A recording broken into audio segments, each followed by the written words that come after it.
Hello everyone. Today is webinar number 5 for year 11, and we're going to talk about units, measurements, and uncertainties. These are very important in physics, and I'll try to be brief. I'll do 8 very similar problems to the ones that are in the assignment. So I hope you've seen the assignment. Has been sent to everyone to yesterday, I think. So yeah, so express the following derived units in terms of SI base units. So we have 7 base units in physics. So in the SI system, 7 base units. And the 7 base units are the kilogram, the meter, the second, the um, the ampere, the mole is used to measure the amount of substance. Then Kelvin is the measure of temperature. And finally, candela, the one that we probably won't be using ever. But yeah, there are seven units. You will be using the first 6 definitely in your A-level course. And any unit can be expressed in terms of the 7 base units. So we start with Pascal. Pascal is a unit of pressure, and we know that the pressure is force divided by area. So a Pascal is also Newton divided by meter squared, because force is measured in newtons and area is measured in meters squared. But we also know that a force is mass times acceleration. So a Newton can be written as kilogram multiplied by acceleration. Acceleration is meter per second squared. So overall, the Pascal can be written as kilogram times meter divided by meter squared by second squared. Meter cancels, and we get kilogram divided by meter second squared. Or this could also be written as kilogram multiplied by meter to the power -1, second to the power -2, and that is what a Pascal in base units. Pascal in base units. Next is the joule. The joule is a measure of energy. And there are different ways we can get the joule. We can use kinetic energy formula, or we can use the work equals force times distance. I'm going to use this one. So the joule is the unit of work, which is the Newton times meter, Newton meter. But Newton, we already know it's kilogram. So it's kilogram meter per second squared multiplied by meter. So it's kilogram meter squared second to the power -2. The Newton, oh, we've already done the Newton. So how convenient. Newton is kilogram meter per second squared. All right. So that's how you do problems where you need to express derived units in terms of base units. So I recall there are 7 base units, and derived units can be expressed in terms of these. Problem 2. A small electric heater uses 750 watts of power. So let's say it's a heater that heats up your room. And if it runs for 6 hours each day for a month, how much energy does it consume in kilowatt hours, and how much would it cost? So a very practical question. So first of all, we need to work out what a kilowatt hour is. A kilowatt hour is a unit of energy. So 1 kilowatt hour is the energy used if 1 kilowatt device is used for 1 hour. if a 1 kilowatt device used for 1 hour. Oh, we can work that out. So because we know that work is power multiplied by time, and the power, if it's 1 kilowatt, so 1 kilowatt, 1,000 watts multiplied by time. But hour is not a SI unit, Système International. So we need seconds. So 1 hour is 3,600 seconds. So that is 3,600,000 joules.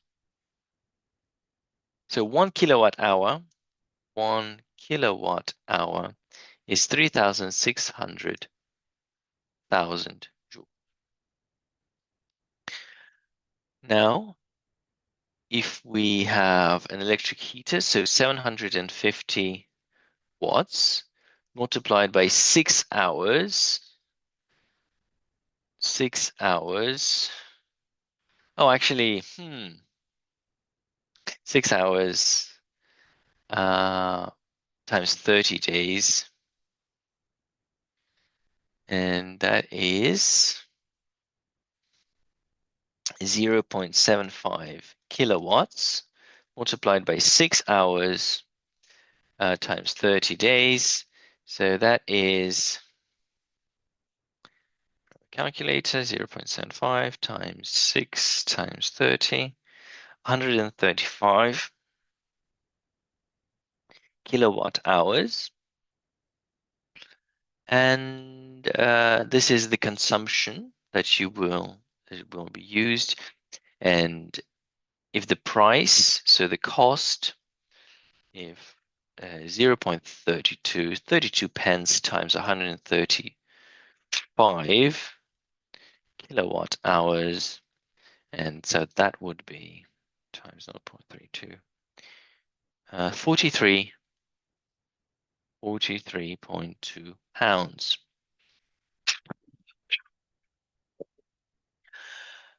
So yeah, quite a significant cost. So next time you use an electric heater, just keep that in mind. It's probably the most energy hungry device in your house. Any heating device is. Okay, problem 3. An aircraft travels at a cruising speed of 250 meters per second at an altitude where the air density is 0.38. Calculate the dynamic pressure. So whatever that is, like it's not studied in school, it's not studied at A level. So you don't really need to know what the dynamic pressure is. Except, well, it's the pressure due to the air hitting you in the front, right? If you run really fast, you feel air hitting you. And that's what we call the dynamic pressure of the air. And yeah, so the dynamic pressure is 1/2 density times V squared.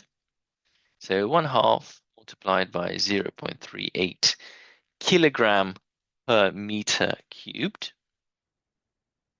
multiplied by velocity squared, which is 250 squared, meters squared per second squared, because velocity squared meters per second are also squared.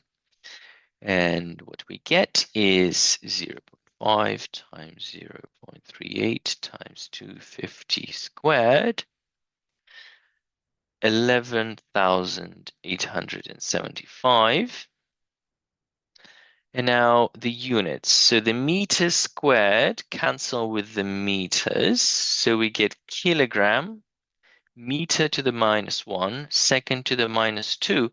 And we already know that this is pascals. We already worked out that this is a pascal. So, and we always round answers in physics. We don't leave 5 significant figures is a no-no.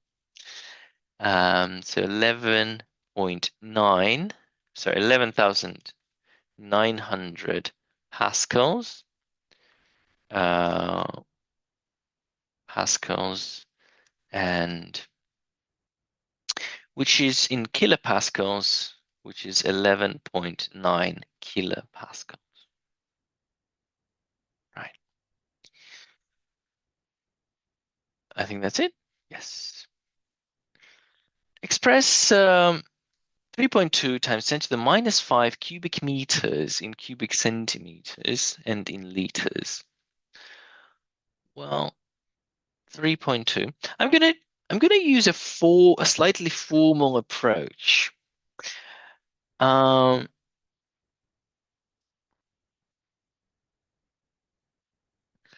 I know that one, let's say 1 meter is 100 centimeters. If I cube both sides, cubed, I get 1 cubic meter is equal to 100 centimeters cubed, which is 1,000,000 centimeters cubed.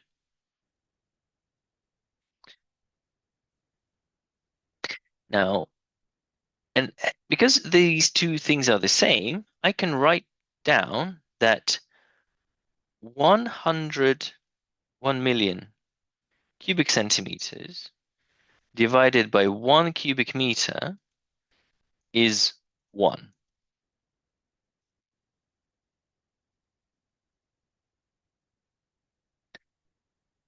I'm using a slightly formal approach. So let's see. 3.2 times 10 to the minus 5 meters cubed, and I want to express it in centimeters. Well, I've got a value. This is a quantity, and I'm just going to multiply it by 1. Why not? Like, I can always multiply something by 1. Yeah, if you multiply something by 1, it doesn't change. But instead of 1, I'm going to write this thing, of course. And it's going to be 3.2 times 10 to the minus 5 meters cubed multiplied by 1,000,000 centimeters cubed divided by 1 meter cubed. And you can see that the meter cubed cancels.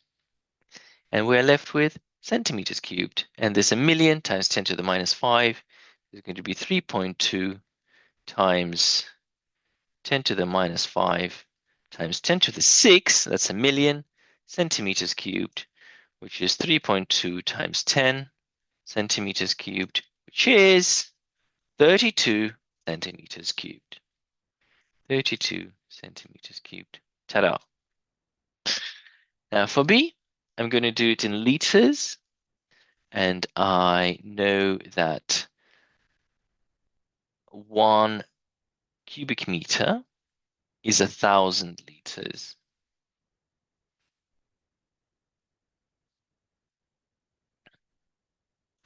How do I know that? Well, I know that 1 liter is 1 cubic decimeter. Decimeter is 1/10 of a meter. And 1 times 0.1 meter cubed, which is 0.001 cubic meters. So 1 liter is 0.01. So if you multiply both sides, so 1,000 liters. If you multiply by 1,000, you get 1 cubic meter. Therefore, I take my value. I take 3.2 times 10 to the minus 5 meters cubed, and I multiply it by 1,000 liters over 1 cubic meter, because this fraction is 1. I delete the meter cubed, and I get 3.2 times 10 to the minus 2 liters, which is 0.003 0.32 liters. That doesn't make any sense. Okay. Yes, 3.2 liters. Yeah.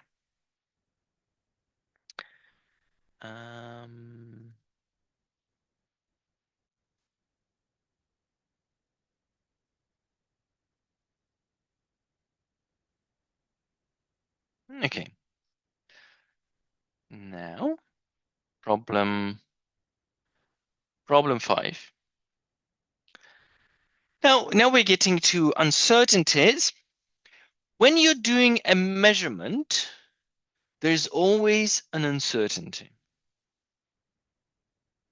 So for example, if you measure something with a ruler, the most accurate measurement you can do is correct to 1 millimeter. Therefore,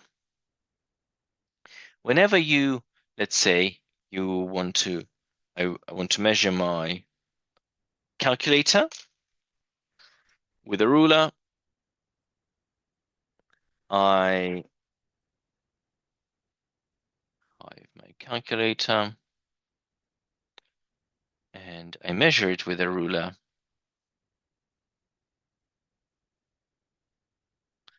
And measure it with a ruler. And any measurement I do would have an uncertainty. And the uncertainty would be 0.5 millimeter. Because when you're taking a measurement, it could be 0.5 millimeter either way. It could be plus or minus. So the length of my calculator could be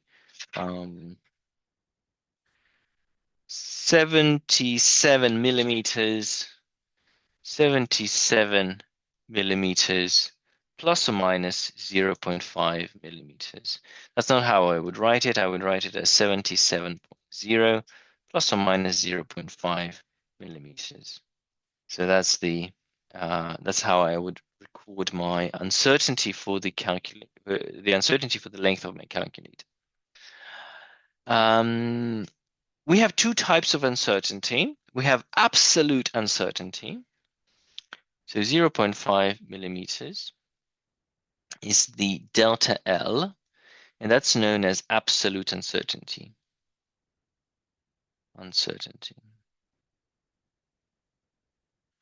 And then we have the relative uncertainty, epsilon L, which is delta L divided by L, which is 0.5 millimeters divided by 77.0 millimeters.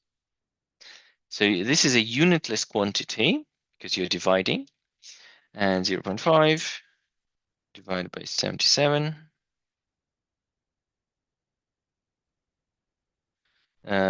which is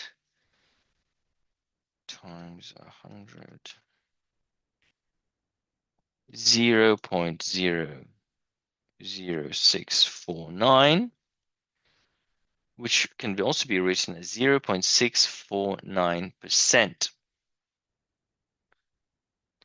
So when I'm measuring the width of my calculator, my uncertainty is 0.5 millimeters. That's my absolute uncertainty, which is expressed in millimeters. It's the same. It's expressed in the same units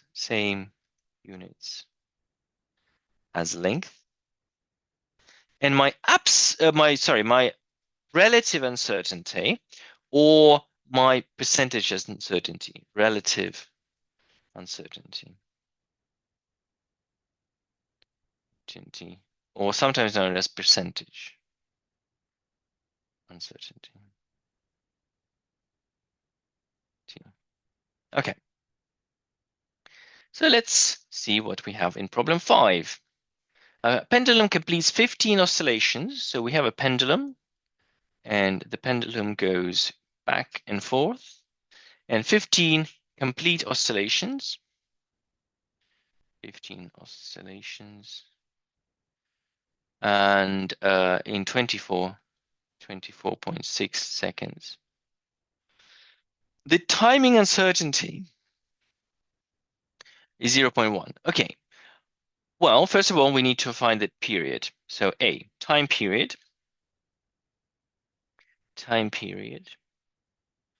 T is the time for one complete oscillation. So that's 24.6 seconds divided by 15, which is 24.6 divided by 15, which is 1.64. 64 seconds. That's the time for one oscillation. And then the timing uncertainty. So because we know B, it's 24.6 plus or minus 0.1 seconds divided by 15. We can work it out as 1.64 plus or minus 0.1 divided by 15 is 0.007. Now there's a rule that the absolute uncertainty is always given to one significant figure. Rule. Absolute uncertainty. One significant figure. By the way, if you'd like access to this board, here's the link. Okay. And the value, the accuracy of the value must match the the uncertainty. Okay, so if that's 0.007 seconds, that doesn't feel right. No, okay, it's fine. 0.07. So the value, the decimal places of the value must match uncertainty. So here we have three decimal places. So we have to have three decimal places here. So we just write another 0 here. And that's how you write the uncertainty. And there's the let's calculate the percentage uncertainty as well, BC. So the percentage uncertainty for the time is 0.007 seconds divided by 1.640 seconds, which is divided by times 100, which is 0.4, which is 0.00407, which is approximately 0.407%. That's your timing uncertainty. That's the uncertainty for the time period. Okay. Sorry that I'm being a bit that I rush here a bit, but we don't have much time. You measure the length of a metal rod 6 times and record the following values. By the way, I've done this webinar last year, and you can watch the last year's webinar as well. You measure the length of a metal rod 6 times and record the following values. Find the mean length. Well, to find the mean length, that's easy. You just add them and divide by 6. So 1.203 plus 1.208 plus 1.206 plus 1.205 plus 1.210 plus 1.204 divided by 6 is 1.206. So the mean length is 1.206. Now, the next bit is find the standard deviation. So the standard deviation is a way of finding the like on average how displaced you are from the mean. And you can always calculate the standard deviation by just putting it into a Excel spreadsheet. But standard deviation is the average square deviation from the mean. So the average deviation from the mean. So if we start from xi, which is 1.203. Actually, you know what? Let's do it on a spreadsheet. Excel. Excel.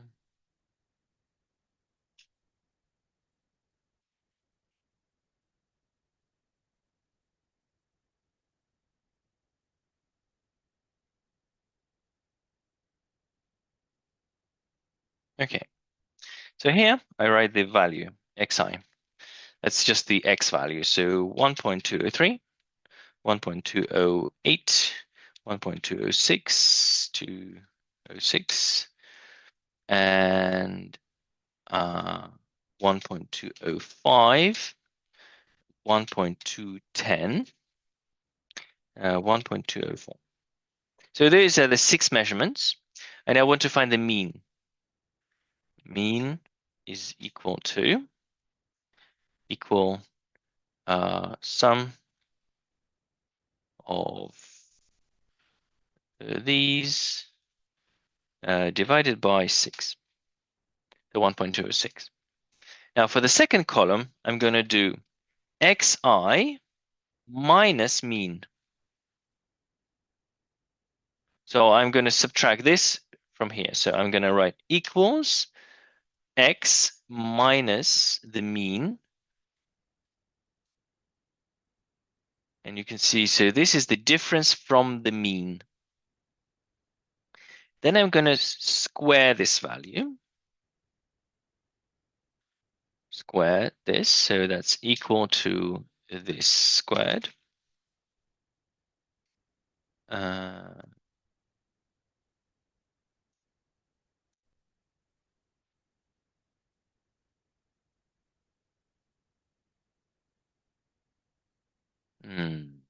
I really don't like that format.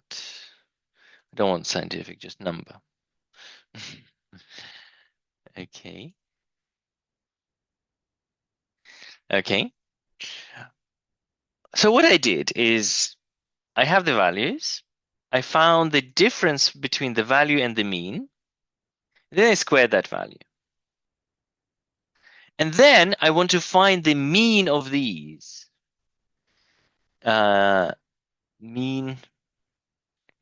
Mean squared deviation. So this is the mean of these values. So that's equal to the sum of these values divided by 6. It's a very small value, but then I have the standard deviation. Standard deviation is the square root of this value, which is this. And that's what we call the standard deviation. I hope that makes sense. Do watch that through. Do try this by yourself. Standard deviation is this value. Standard deviation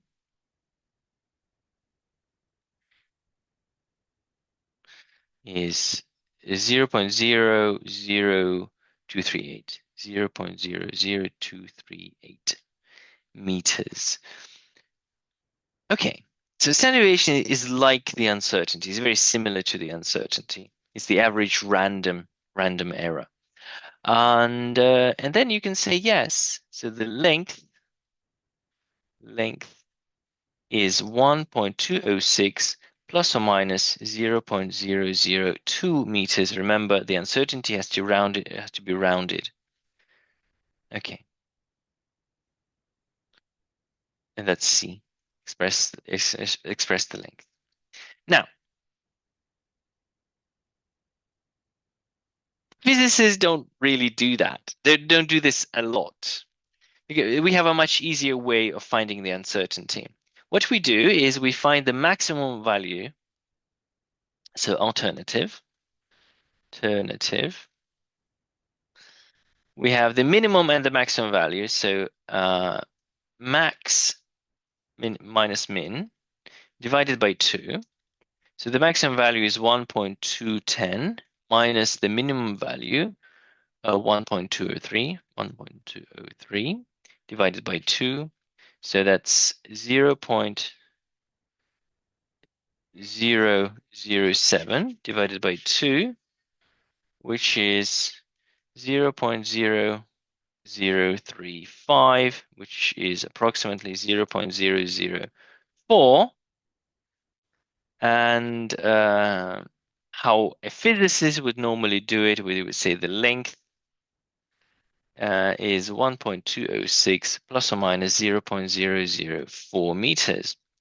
But then you ask me which one is correct. Well, both of them are correct. It's just different methods of evaluating your uncertainty.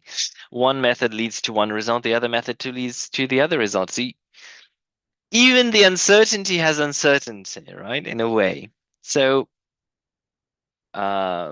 that's why it's very important that when you quote any kind of statistics, you must explain which metrics you're using. So, for example, if you're saying that the average salary in London is whatever people make in London, uh, you have to quote which average you're talking about. Are you talking about the mean, the median, and the mode? Because the values can be very different, right? So. And the same here, if you are using the standard deviation or you're using the max minus min over 2, depending on that, you will have different estimates for the uncertainty. And the percentage uncertainty, so relative uncertainty, would be different in both cases. So in first case, the uncertainty for length would be 0.002 meters divided by 1.206 meters, which is approximately 0.002 divided by 1.206, which is 0.17%. And here it's, of course, going to be bigger. So relative uncertainty would be 0.32%. Yes. Okay. Hope that makes sense. I have a few more minutes. Yes, lovely. A sphere has radius of 12 plus or minus 0.2 millimeters. What's the volume and uncertainty? So the volume of a sphere is 4/3 pi r cubed. So it's 4/3 pi multiplied by 12.0 cubed, which is approximately 4 divided by 3 times pi times 12. Whoa. 12 cubed, which is 7,238 millimeters cubed, of course. Now the uncertainty, because you are to find the uncertainty, you multiply the radius by itself 3 times. It's radius cubed. When values are multiplied, the relative uncertainties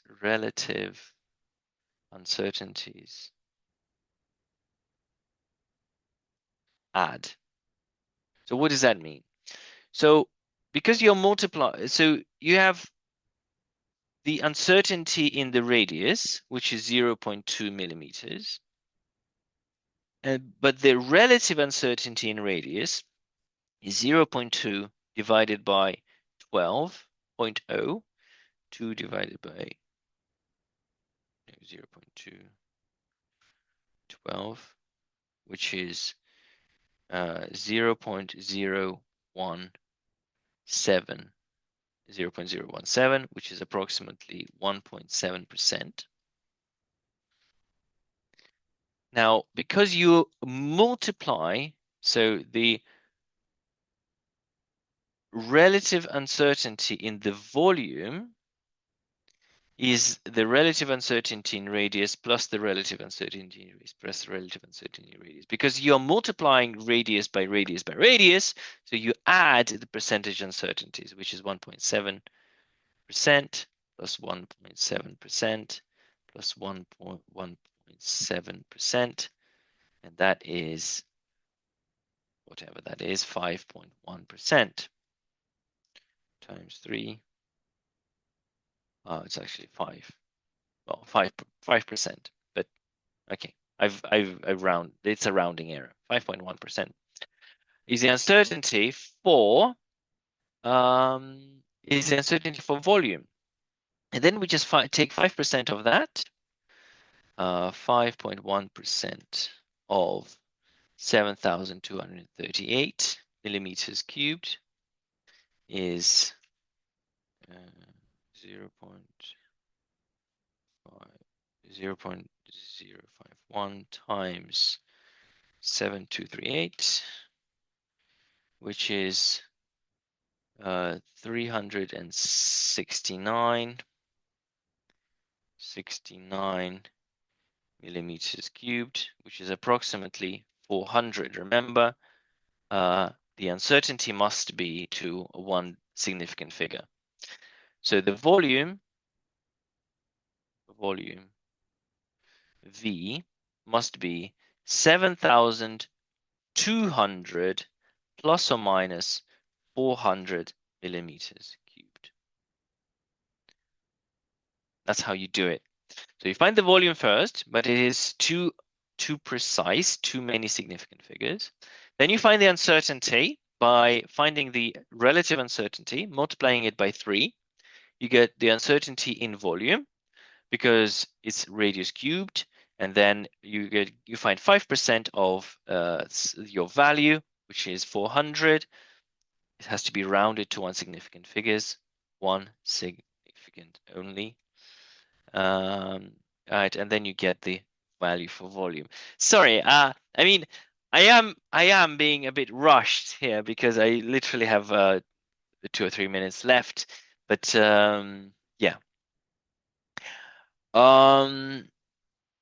I have done this webinar slowly last year, so please watch that if you are still unsure. Now, some of the previous problem using derivatives. So here we know that the volume is 4/3 pi r cubed.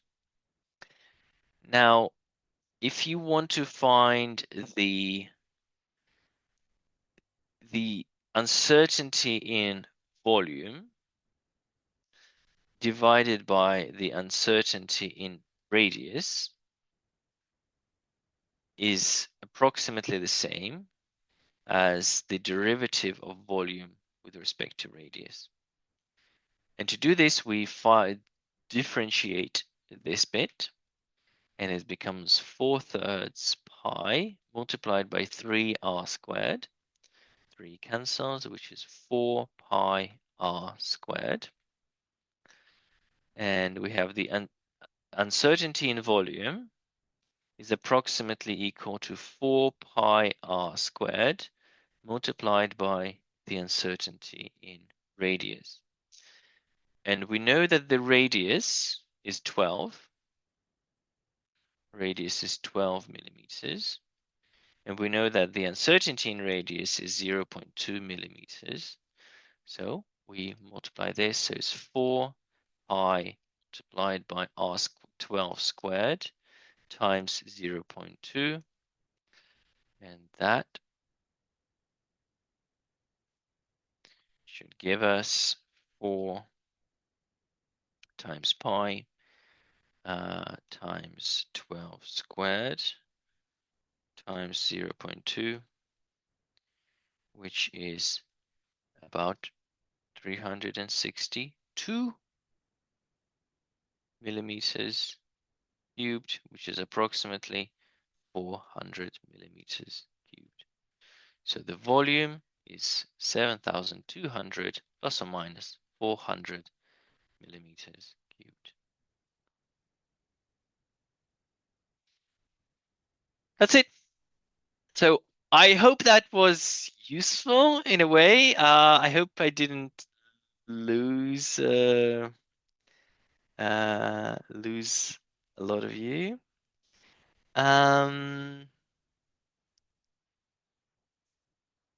Same number of decimal places.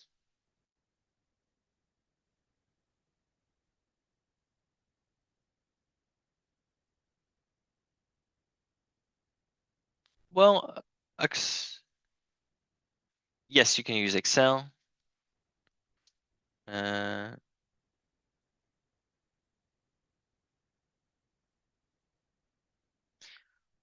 love this question. Why would you write 77.0 not 77? So why 77.0 not 77? Because they are different things. In maths, they are the same. In physics, these are different values. What do I mean by that? Well, if you ask me how old I am, I might say I'm 23. I obviously would be lying, but I could say that. I say 23. So what does that tell you? 23 means somewhere between 23 and 24. So that implies an uncertainty of half a year. You don't know you have half a year each way. I might be 23 and a half, or I can be half a year younger or half a year older. You don't know. Now, if you ask me again, how old are you? And I tell you I'm 23 and 0 months old. That narrows it down. Tells you that I'm at I'm between 23 and half a month and sorry, I'm between 23 and 23 and a month. So when I say 23.0 and versus when I say 23, I mean different things. Okay? And this is especially true in a very practical sense if you are ordering optical equipment. If you order a prism, like optical prism,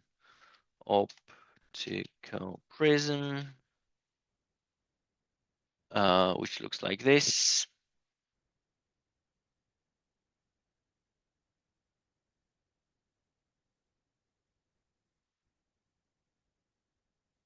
And it says £4 64.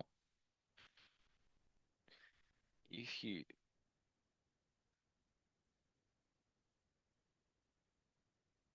no, okay. If you order an optical prism and you say this angle has to be 90 degrees, the supplier will say, yeah, that's £4.60, £4.64, perfect. But if the same angle is 90.00000 degrees, that would probably cost you £40,000 or something like that. Okay, so 90 and 90.00000 are very different things, and they cost very, very different money, because if you want that kind of accuracy, it costs a lot, because it's very, very difficult to make. I don't quote me on the numbers. I don't work in a lab, right? So I don't know the actual prices, but this is a ballpark optical equipment can be incredibly expensive or can be very cheap depending on the quality. Yeah, so that's about it. So I hope that answers your question. What is the difference between 77 and 73? Giving the final answer, always round. So I rounded 7238 to the same decimal places as the 400. 400 is one significant figure. So it's rounded to the nearest 100. So 7,200 also must be rounded to the nearest 100. Okay, I'll stop here. And hope that was useful. I'll see you all in 2 weeks' time for the next webinar. And unless you want to join tomorrow to repeat the launch webinar. Good to see all of you, and enjoy the second assignment. Bye.